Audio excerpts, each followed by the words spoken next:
Bonjour à tous. Pour ceux qui ne me connaissent pas, je suis Laura Candera, alias Laouka, artiste peintre, énergéticienne et animatrice de constellations familiales.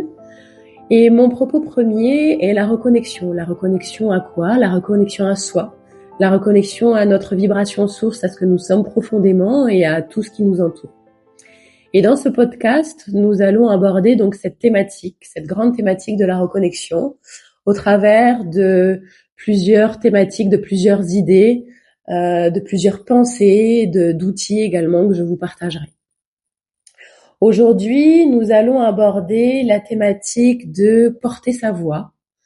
Comment accéder, reconnecter à sa voix, à la voix qui est la nôtre.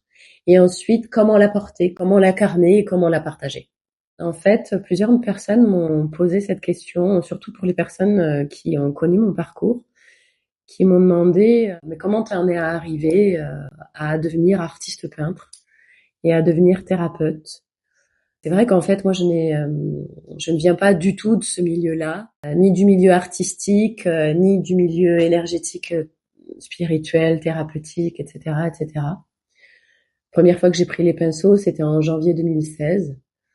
Et en fait, c'est de passer à prendre les pinceaux. Alors c'est sûr que j'ai reconnecté avec quelque chose de très fort, mais de passer de seule dans une chambre à faire quelques toiles, à devenir artiste peintre, ça a été en fait une décision.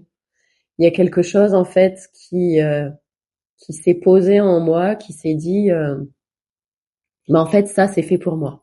Un jour, j'ai entendu une phrase qui a vraiment fait écho. Un philosophe contemporain qui s'appelle Frank Lobvé dire si vous voulez être quelque chose, devenir quelque chose, pipez votre CV. Faites comme si vous étiez ce quelque chose. Et quand vous croisez quelqu'un, quand on vous demande mais qu'est-ce que tu fais dans la vie, dites haut et fort ce vers quoi vous voulez aller. Donc un jour, j'ai pris les pinceaux en janvier 2016 et en entendant ça, en fait, alors que je venais tout juste de prendre les pinceaux, il y a vraiment quelque chose qui s'est animé en moi et qui me disait mais je suis artiste peintre.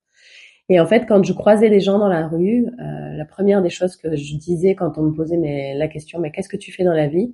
Je disais j'étais artiste peintre alors que j'avais peint peut-être 2 toiles qui ressemblaient vraiment à une œuvre d'enfant quoi. Et je disais je suis artiste peintre jusqu'à ce qu'à un moment donné, je pense que vraiment quelque chose s'est généré en moi, s'est créé en moi une croyance profonde s'est créée en moi qui disait que j'étais artiste peintre. Et aujourd'hui, alors que je n'ai pris aucun cours, alors que je n'ai suivi aucune formation, que je ne suis pas allée dans une école d'art, aujourd'hui je suis artiste peintre et c'est mon métier premier. Et en fait, je crois que c'est comme ça que c'est la première fois en fait que j'ai vraiment, c'est par là en fait que pour la première fois j'ai porté ma voix, ma voix qui me disait bah oui, ça peut paraître complètement fou et puis on est quand même dans une société où en fait artiste peintre, on peut pas dire que ce soit le métier qui soit le plus porteur, le plus où on se dit qu'il va y avoir le plus de débouchés. Et en fait, un jour, j'ai décidé de porter ma voix en disant que oui, j'étais artiste peintre et je le suis devenue. Et c'est la première fois que j'ai vraiment exprimé haut et fort ce vers quoi je voulais aller. Et puis les choses, au fur et à mesure, se sont étoffées. Il y a toutes ces toiles qui sont venues à moi, il y a tous ces soins, il y a tous ces accompagnements, etc. Et puis il y a eu une autre envie qui est venue, c'était de d'exprimer ce que j'avais à exprimer, de transmettre ce que j'avais à transmettre. Et ça allait forcément de ce que je voyais, ça allait forcément passer par la prise de parole en public, par des conférences, par parler derrière une caméra. Et en fait, c'était une hantise pour moi. Rien que le fait de parler en public, c'était une hantise pour moi. Quand j'étais petite, j'ai fait du théâtre et il y a une expérience qui m'a marquée énormément. Lors de la représentation de fin d'année, le professeur m'avait demandé de me mettre devant la scène et de présenter tous mes camarades en disant bah voilà, voilà un tel dans le rôle de un tel, etc., etc. Et au moment où je me mets devant la scène comme ça, je vois tout le monde, je vois mes parents, je vois mes camarades et je commence à dire ah, ah, et il y a rien qui sort. Le blanc, impossible de savoir de qui je parlais, ce qu'il interprétait comme rôle, etc. Vraiment, c'était figé, c'était ici, ça vous pouvez pas sortir. Et de là, c'est un de mes camarades qui a pris le relais et qui a présenté tout le monde. Et moi, j'en suis restée complètement figée sur cette scène. Et je crois que cette scène-là, elle est restée ancrée en fait, elle est restée marquée en moi. Et quand il s'agissait de prendre la parole, d'imaginer même prendre la parole, ça me mettait dans un état d'angoisse pas possible, ça me donnait envie de vomir, ça me donnait. Et au fur et à mesure, en fait, des événements de vie, m'ont permis d'aller à la rencontre en fait de ces peurs. Et au fur et à mesure, bah, j'ai commencé à, à, à chanter devant des amis. J'ai commencé à faire quelques vidéos. J'ai commencé à ensuite bah, monter sur une première scène pour une conférence, etc., etc. Et à chaque fois que je dépassais ces peurs-là, il y a quelque chose en fait qui prenait place en moi, il y a quelque chose en fait qui se déposait et cette peur se déposait de plus en plus et ça laissait place à énormément de plaisir, à énormément de un état de confiance et en fait je me sens à l'aise dans la transmission. Il y a quelque chose vraiment qui aime ça, qui aime transmettre, qui aime partager. Et j'avais cet élan, mais j'avais face à cet élan, j'avais cette peur, j'avais cette vision qui était là. Et au fur et à mesure, je crois vraiment que le processus de reconnexion que je partage et que je vis moi la première, hein, ça m'a vraiment permis, au fur et à mesure, d'enlever des couches de cette peur, d'enlever des couches de cette barrière de cette barrière de peur qui s'était mise entre moi et ma vision.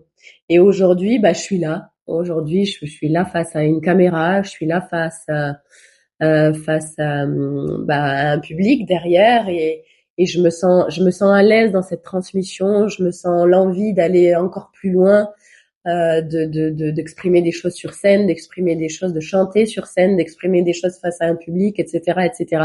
Ce qui vraiment, il y a encore quelques semaines, et je le compte même pas en années, je le compte en semaines, c'était impensable, ça me rendait vraiment malade. Donc je pense que vraiment c'est ça le sujet de cette vidéo que j'ai envie de partager aujourd'hui, c'est on a à partir du moment où on a une vision, on a un élan du cœur, il peut y avoir certaines craintes. Il peut y avoir toutes les craintes sont fondées. Elles peuvent être nourries par une expérience, elles peuvent être nourries par des mémoires transgénérationnelles, etc. Toutes les craintes ont une vérité. Mais derrière toutes ces peurs, il y a des différences en fait, je pense, entre la peur qui fige et la peur, la peur, comment dire, derrière lesquelles en fait, derrière cette peur-là, il y a vraiment nous. Il y a une part de nous qui nous appelle, il y a une part de nous qui nous attend. Et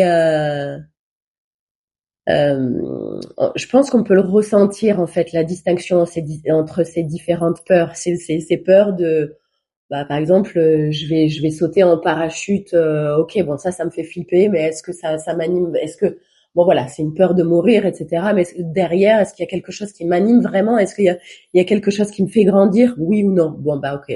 Moi, en l'occurrence, le truc, c'est non. Bah, c'est pas vraiment vers là que je veux aller. Ensuite, il y a la peur qui fige, il y a une peur limitante. Il y a une peur où vraiment, il y a quelque chose qui nous dit que il n'y a pas de réel besoin d'aller au-delà. Il y a une peur qui met en joie. Il y a une peur qui excite.